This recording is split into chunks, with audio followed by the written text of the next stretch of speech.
This Teisho today will be the second talk in a series in preparation for Jukai ceremony that we'll be having either later this year or early next year. The Jukai ceremony is the ceremony in which we take the precepts, receive the precepts. There are 16 different aspects to this, and in this talk we'll be looking at the first of the three parts, which are the three treasures. I gave some general comments on the precept ceremony in the first talk, and for people who weren't here, that we do have some copies of that for borrowing if people want to take one away. I have one here anyway. The three treasures are Buddha, Dharma and Sangha. Sometimes they're also called the three jewels or the three gems. These words refer to the preciousness of Buddha, Dharma and Sangha. You could say that they contain all values: purity, harmony, wisdom, compassion. Jewels also have this other quality of multiplying light. Just needs to be a very little bit of light to create something quite wonderful with a jewel. So they're also illuminating. And jewels are hard and indestructible. And this is also a quality of Buddha, Dharma and Sangha. The indestructibility in any way, at least, if not the hardness, because in a sense they have no substance. Can't grasp them in any sense. In classical Buddhism, the understanding of these three is quite narrow. Buddha is understood to be Shakyamuni Buddha, the historical Buddha, and one can see how he is precious in that it's been 2,600 years since he was around, and as far as we know, there hasn't been another full Buddha like him. The Dharma is his teaching, and the Sangha in classical Buddhism, the Theravada, is defined as being either the Bhikkhu Sangha, that is the community of monks and nuns, or sometimes the Arya Sangha, which is anyone, lay or ordained, who have at least attained some degree of realization. What in classical Buddhism is called stream entry, we would call perhaps Kensho. But we can understand these more widely than this, and there are many rich aspects to our understanding of Buddha, Dharma and Sangha. Their most basic meaning is realization, truth, and harmony, or awakening, the law, and harmonizing ourselves with this law. And in this sense, they're fundamental to all religious practice. They might sound sectarian in that we get our name Buddhism from Buddha, but they're much more fundamental than that. Everything has Buddha nature. The Dharma is not just the Buddha's teaching, but the laws that are inherent in the universe. And understood in its widest sense, Sangha consists of all beings who are sincerely endeavoring to live in harmony with the truth of the universe. Some very succinct descriptions of these three in a book called Luminous Mind, The Way of the Buddha, by the great Tibetan teacher Kalu Rinpoche, who died not too long ago, I think maybe in the 1989.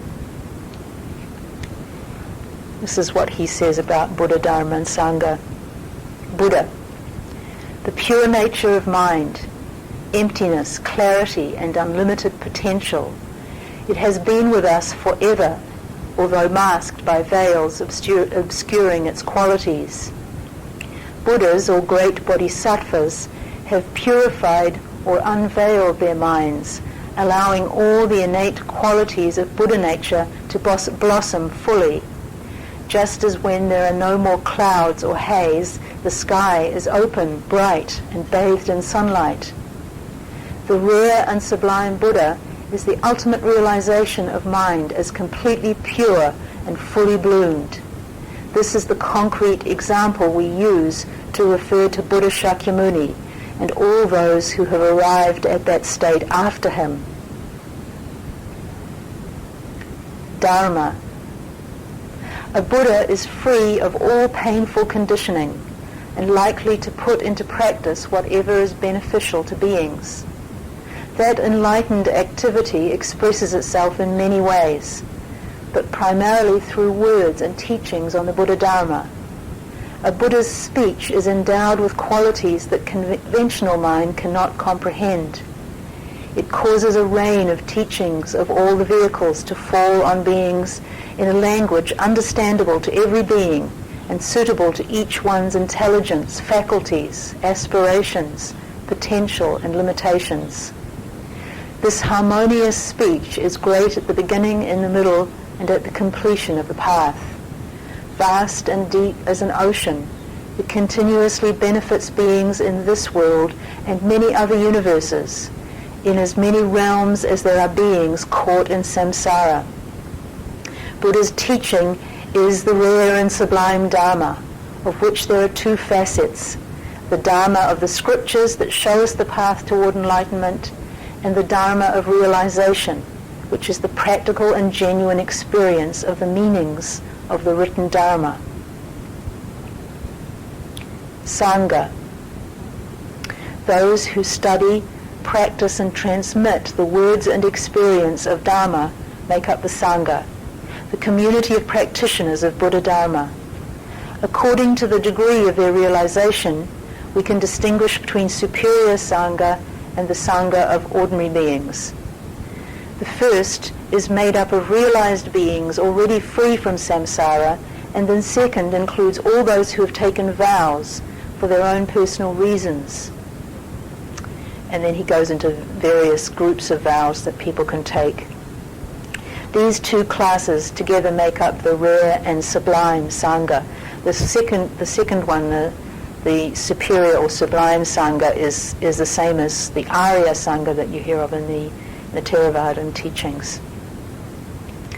So there's a lot in these descriptions of Kalu Rinpoche's, and he's getting some of it at least from an even more detailed formulation that came up later on in the history of Buddhism, early in the Mahayana, and these are called the unified, the manifested, and the abiding three treasures.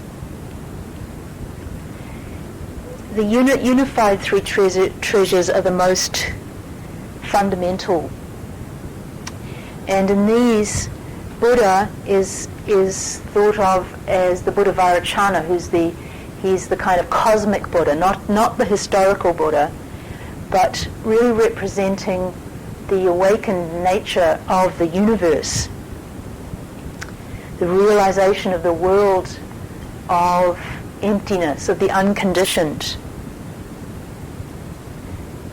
Relating this to our own experience, we could say that we experience this level of Buddha when we drop discrimination and suddenly have this experience of oneness. No more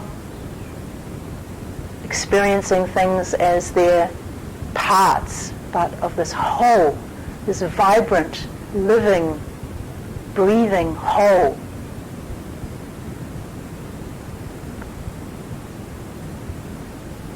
May only be for a very brief moment that we experience this, but it changes everything when we have this experience. It gives us great faith. And at this level of the unified three treasures, Dharma is understood as the law of the universe, the law of endless and beginningless becoming, to which every atom of the universe is subject. This is the world of karma, the world of change and impermanence, the world of cause and effect. When the rain falls, the ground gets wet.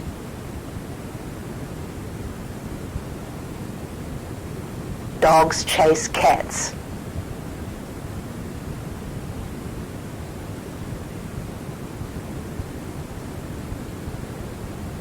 If I don't have breakfast, I get hungry. It's the way things interact. And this level also relates to the other meaning of the word dharma. Dharma with a capital D is the law. Dharma with a small d is often usually plural. Dharmas means things, phenomena, stuff. And in the unified three treasures, Sangha is understood as just the total interpenetration of these two aspects, these first ones, Buddha and Dharma. The total interpenetration of the realm of absolute, of oneness, and the realm of things, change, difference. So Sangha in this aspect is how you experience the world if you are awake. Reality as experienced by one who is awake. And out of this experience of the world and change as Buddha, form as emptiness, compassion naturally arises. When you experience the world in this way, it's just natural to want to help, to want to live in harmony with things.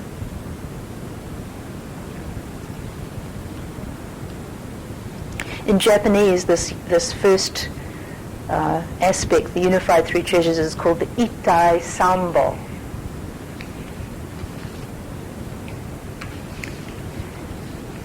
The second way of understanding the three treasures is the manifested three treasures. And this is closer to the understanding in classical Buddhism. Here, manifested three treasures, we think of the Buddha here as the historical Buddha, Shakyamuni, who realized the truth of the Ittai Sambo, unified three treasures. Through his enlightenment, he had this experience of seeing the interpenetration of Buddha and Dharma. Dharma here is his spoken words, the way he expressed his understanding to the people of that time, the path he set out to his disciples that would lead them to awakening, just as he had experienced it. And Sangha here is all those who heard the teaching of the Buddha directly. His disciples, who not only heard it but made it real in their lives, lived it. Then the third understanding is called the abiding three treasures. And this one is one we may not think of. And so it's an interesting one for us, I think. The abiding three treasures is, for the Buddha, it's representations of Buddha, the Buddha and Bodhisattvas. So this figure that we have, this Manjusri figure that we have on the altar here, is manifesting this abiding three treasures. It's an example of the abiding three treasures. Dharma here is the sutras, the written words of the Buddha and his enlightened disciples. Something to which we can show respect. It's one of the reasons why we don't put the chant books on the floor, why we keep them on the mat, is a way of showing respect for the words of the Buddha, which can lead us to awakening. And then Sangha here is the present day practitioners of the Buddha Dharma. Those of us in this room, here in this room, are part of the abiding three treasures. And all these different aspects are intimately interrelated.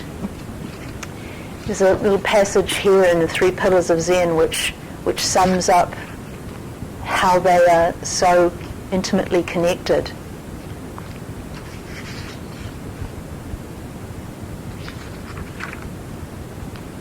These three aspects are mutually related and interdependent. One unrealized in the Ittai Sambo, it's the unified three treasures, can neither comprehend in depth the import of Shakyamuni Buddha's enlightenment, nor appreciate the infinite preciousness of his teachings, nor cherish as living realities images and pictures of Buddhas. Again, the Ittai Sambo would be unknown had it not been made manifest by Shakyamuni in his own body and mind, and the way to its realization expounded by him. Lastly, without enlightened followers of the Buddha's way in our own time to inspire and lead others along this path to self-realization, the Ittai Sambo would be a remote ideal. The saga of Shakyamuni's life, desiccated history, and the Buddha's words, lifeless abstractions. More, as each of us embodies the Ittai Sambo, the foundation of the three treasures is none other than one's own self. This last point is very, very important. The foundation of the three treasures is none other than one's own self. And taking refuge in the three treasures, and Buddha, Dharma and Sangha, is fundamentally to take refuge in oneself, to have faith in oneself. Think here of the words of Master Rinzai, who said to his monks once, "What is it that ails you? Lack of faith in yourself is what ails you." We might understand this intellectually. Sure, to practice we need to have faith in ourselves. It's pretty obvious. But it is a real turning point in our spiritual life when we recognize that that's all we need. That this lack of faith in ourselves is the only thing standing between us and awakening.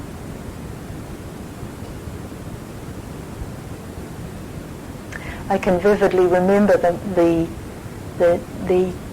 moment when I finally comprehended this after many years of practice. I was doing a solo retreat at a Catholic monastery that's about 50 miles out of Rochester. It was one of the staff breaks, and I'd gone there to do a retreat and was listening to tapes of talks, shows, and this was quoted in the talk, and it hit me. I felt that I had quite a lot of faith in Buddha, Dharma and Sangha, but somehow that hadn't translated, up until that point, it hadn't translated into faith in myself. Bedrock faith that I could awaken.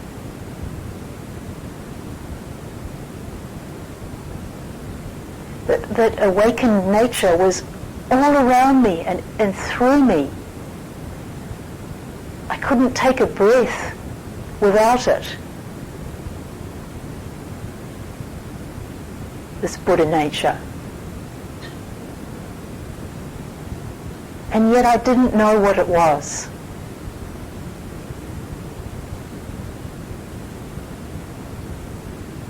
Master Rinzai, in this statement, he's calling on us to commit, to not hold back. If we really can, wake up.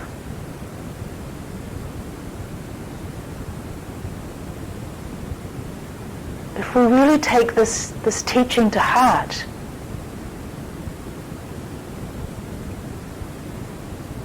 then suddenly everything becomes very clear about what we need to do with our lives.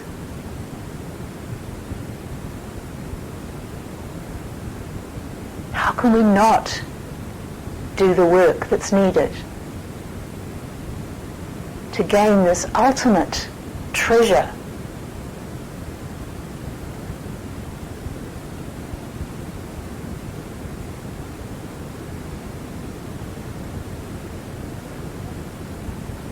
But to really have that faith means that we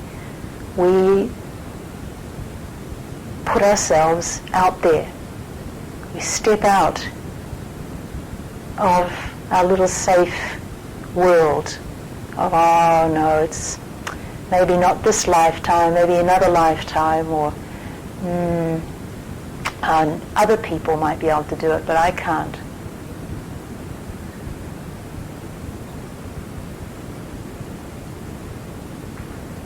We're living and breathing Buddha nature at every moment. But what is it? After listening to this talk, I took one of my usual walks. This monastery was a very, very beautiful place. It was the depths of winter. It was February, extremely cold. And I'd go out in between periods of sitting and walk in the fields covered in snow. And way off in the distance on this walk, I spotted a fox.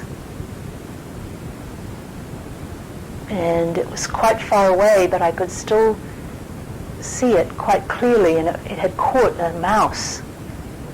And it was throwing this little dead mouse up in the air and catching it again, and prancing around, and delight and joy at its catch. It was, although I guess it's sort of macabre, but at the same time it was beautiful to watch. The arabesques that this fox was making, leaping about, totally oblivious to everything around him, totally focused on his or her little mouse, morsel of food in the midst of this barren, cold landscape.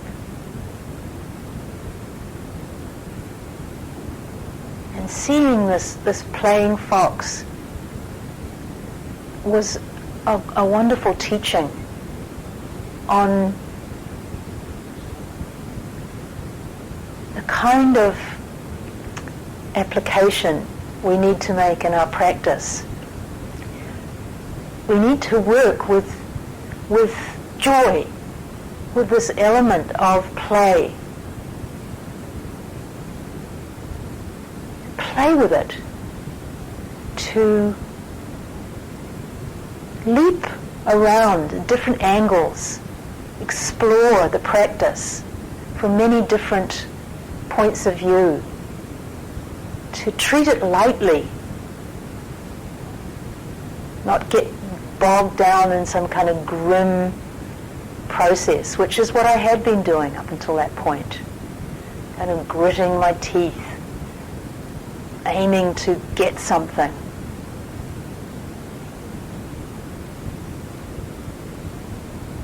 Of course, that was just getting in my way. We are Buddha nature. We don't have to go anywhere or get anything.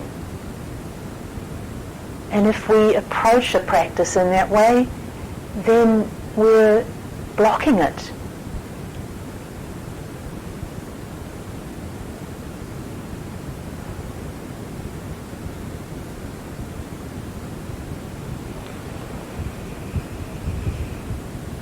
Of course, this faith that we have in ourselves is very broad and vast. It's not just not in our small self, but in this great self, which encompasses everything. That snowy field, the fox, the mouse, the sky, everything is to be found in this self. Master Dogen said, to study the way is to study the self. To study the self is to forget the self. To forget the self is to be enlightened by the 10,000 things. We can only be enlightened by the 10,000 things when we forget ourselves. When we completely absorb ourselves in our practice, whatever it is.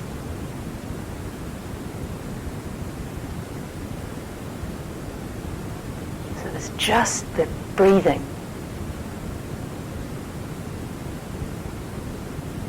Just the koan. Nothing else. And when we forget ourselves, there's nothing in the way. No impediments. Just this vast space.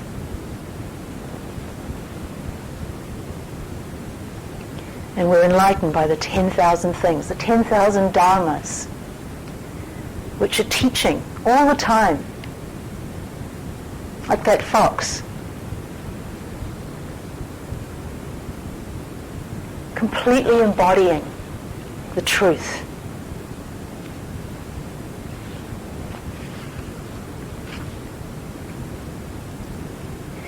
But it's also good to understand that our faith, we can't manufacture it. This faith in Buddha, Dharma and Sangha, it goes in stages. We just have to stick with the practice and our faith will develop, it will deepen. The Tibetans have a way of understanding faith which is quite helpful. They see it as going in 3 stages. This is Kala Rinpoche again. Faith is what allows us to progress energetically along the path. It is a state of mind that arises from an understanding of the qualities of the 3 jewels. When we hear about Buddha or enlightenment, the Dharma's qualities, or the benefits of practice, And when we perceive the help we get from the Sangha or community of those who practice and transmit the Dharma, faith and aspiration arise in us. There are three main forms of faith: admiring faith or amazement, accompanied by the discovery of the qualities of Buddha and the three jewels; aspiring faith, which is based on admiring faith and consists of the aspiration to travel the path; and faith of certainty, which occurs when we gain authentic experience of the truth of the teachings. So the path begins based on a kind of faith in the three jewels. The possibility of becoming enlightened and realizing their qualities, or spiritual progress itself, amazes and inspires us. We wish to advance further and recognize the advantages of doing so. Even though we might not know if the teaching we are hearing is right or not, we still sense its qualities and appreciate its value. This is the first kind of faith, admiring faith, amazement, or inspiration. And you see here how in this first stage there is this desire. There's a desire to make progress, a desire to acquire something. And that's natural. It's not that we should be ashamed of having this. We start off even with a kind of greed for awakening. It's not a problem as long as we practice sincerely, because it will be transformed as we go along. He continues, this first kind of faith then inspires us to attempt a first step on the path. Opening the door to Dharma, we perceive the truth of some of its aspects, and our certainty grows. Our aspiration to become enlightened gradually deepens, along with enthusiasm toward the teachings, or Dharma, and the Buddha. This is the second kind of faith, or aspiring faith. With it, we take enlightenment as the goal, and the Dharma as the path to its realization. So you can see in this stage, there's still separation. The Dharma appears to be, and the Buddha appear to be a goal, but we're practicing. So we're becoming more intimate with Buddha, Dharma, and Sangha.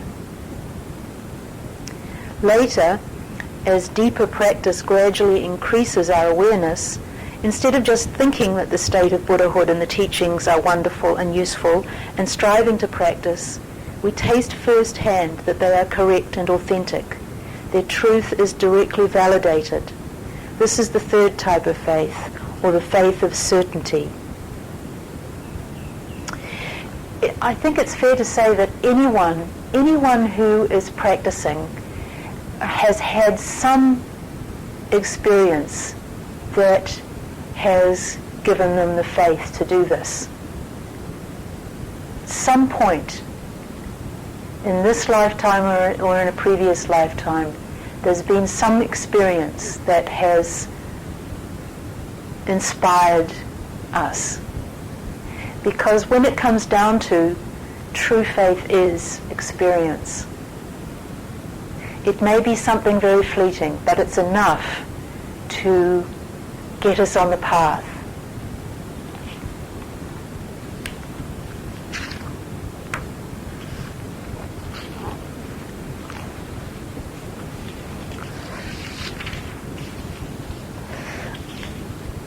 To turn now to the actual refuge vows that we take in Jukai, and which we also recite when we have a full chanting service. And they go like this. I take refuge in Buddha and resolve that with all beings I will understand the great way whereby the Buddha seed may forever thrive. I take refuge in Dharma and resolve that with all beings I will enter deeply into the sutra treasure whereby my wisdom may grow as vast as the ocean. I take refuge in Sangha and in its wisdom, example, and never-failing help, and resolve to live in harmony with all sentient beings.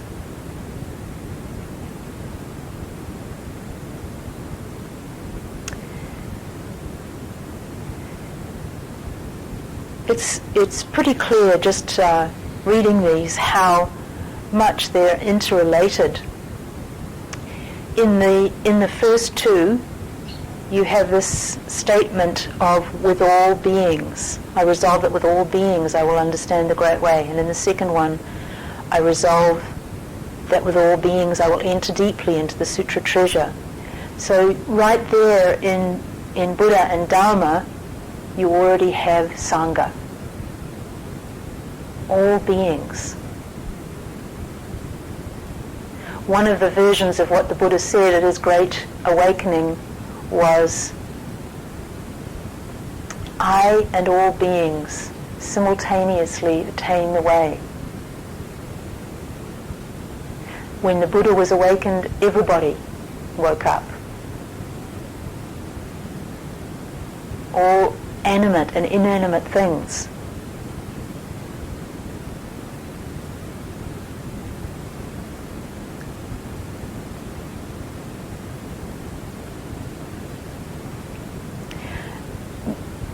Dharma is clearly present in Buddha. In that becoming a Buddha is to realize the Dharma, to wake up to the law of the universe.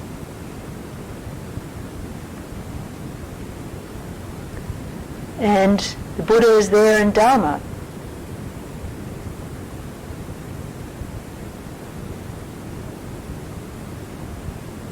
The Buddha opened the path for all of us to experience this Dharma, gave us a method by which we could experience it.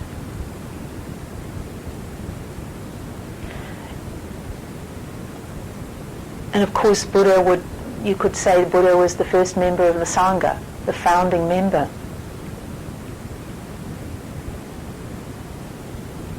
So really you can't have one of these without the other two.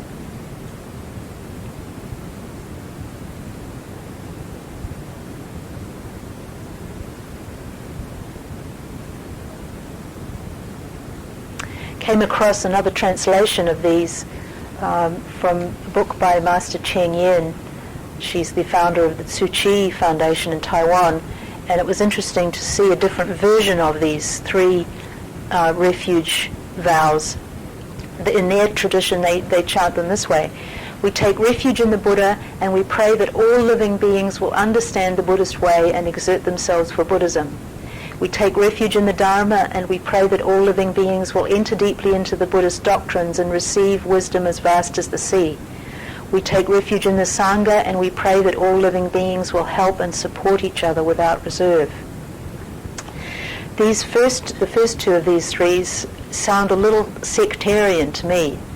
I don't know that I would want to be praying that all living beings would understand the Buddhist way and exert themselves for Buddhism, because I don't think that is likely to ever happen in this world. We have different faiths because we have different people, and to wish that everyone should practice one's faith is a very, very dangerous wish. We could perhaps, in returning to our understanding of the unified three treasures, make this wish. When we understand Dharma as being the law of the universe, the underlying intelligence and order that exists in all things, but that can be manifested in different faiths, in different clothed in different formulations.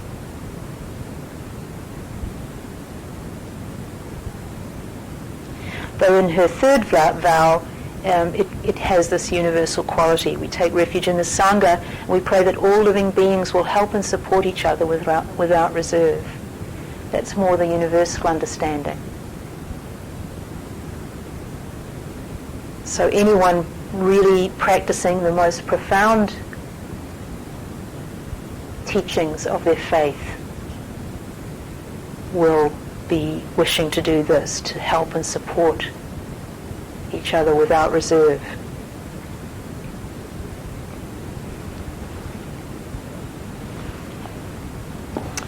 The other aspect of these three treasures is the aspect of the taking refuge. At the beginning of each of them we say, I take refuge in. What does it mean to take refuge? Why do we take refuge? To take refuge in something is to put one's total trust in it. To go to that place as a place where we can surrender, where we are completely safe. So when we take refuge, we're really taking refuge in and putting trust in our awakened nature and in the law of the universe, the law of cause and effect.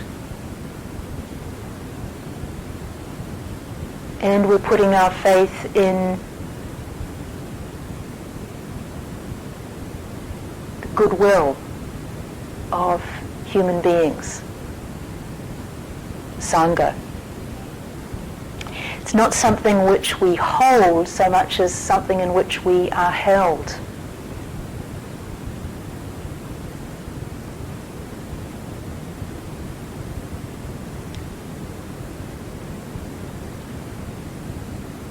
Kala Rinpoche again has some comments on the meaning of taking refuge. To take refuge in the Buddha, the Dharma, and those who practice and transmit it, the Sangha, is the first spiritual vow given on the basis of the faith that disposes us towards the three jewels and compels us to start our journey on this path.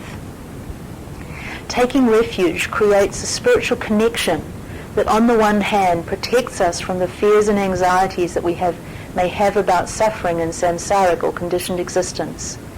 It also protects us from obstacles in this life and in death until we reach enlightenment. On the other hand, it leads and guides us toward enlightenment, showing us the path and guiding us along it. To take refuge until we reach enlightenment on behalf of all beings is to enter on the Buddhist path. It is the basis of Dharma. He's pointing here to the importance in Buddhism of vows. There's no creator God in Buddhism. No being who we kind of invest our trust in order to keep us safe. Rather, we open ourselves to the groundlessness of the way things are, things as they are. We trust that we will be held in the embrace of this great cosmos.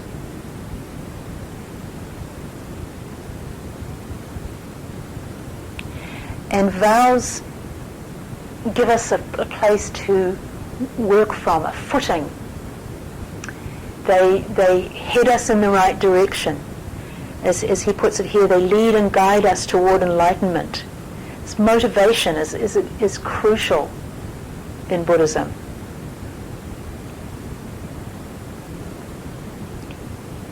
He continues, we take refuge in the Buddha, paying homage to his example, aspiring to realize the state he attained, and requesting his protection and guidance for all beings who remain in the prison of conditioned existence.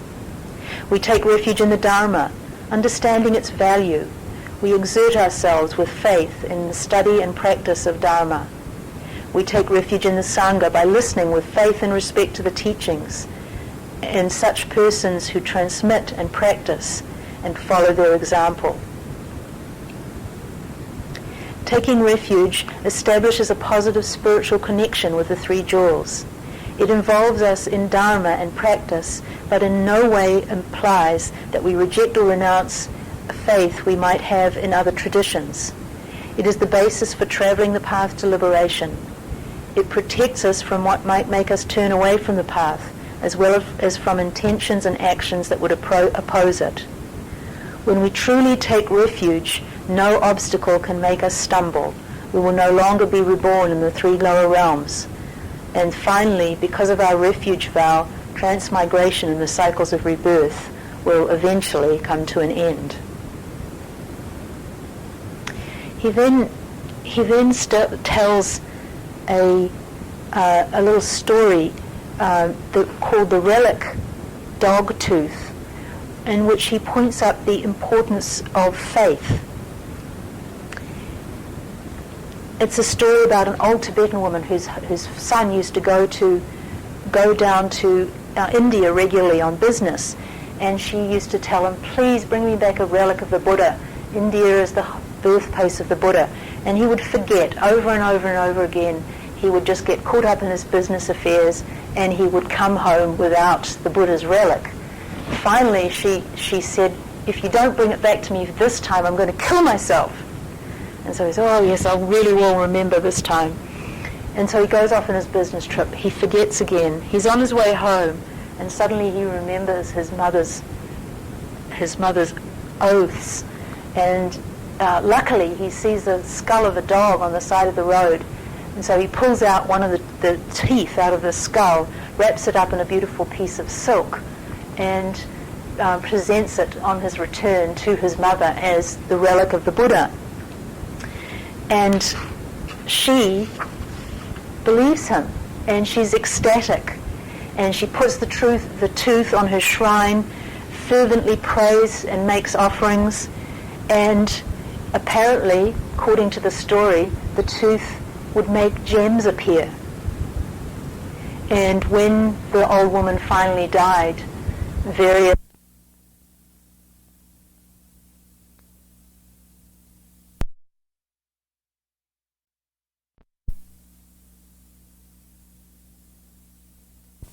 a dog tooth in itself carries no particular blessing.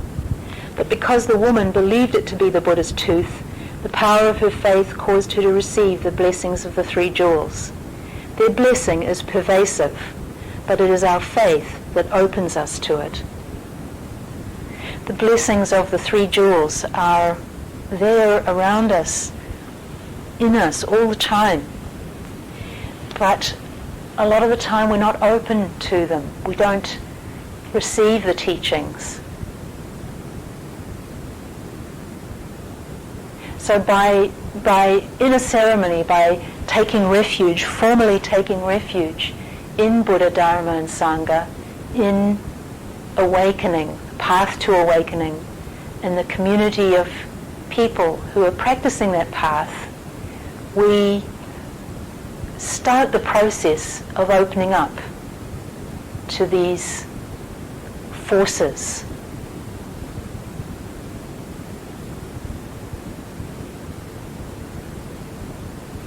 Most of us actually find it easier to think of ourselves as giving rather than being receptive. But this receptivity is essential. That we recognize that we can't do it all ourselves. This is another point that's so crucial on the spiritual path.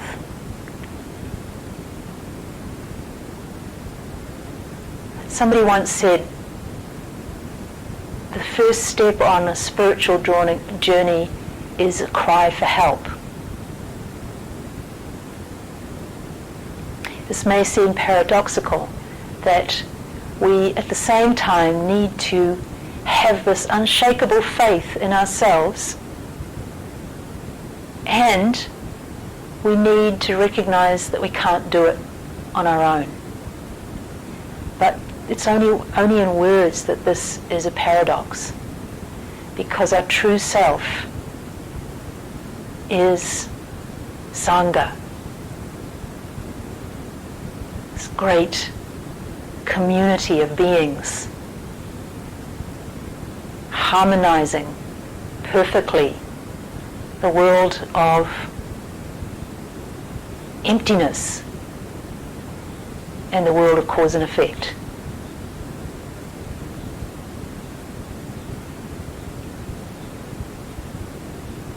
we'll stop here and recite the 4 vows.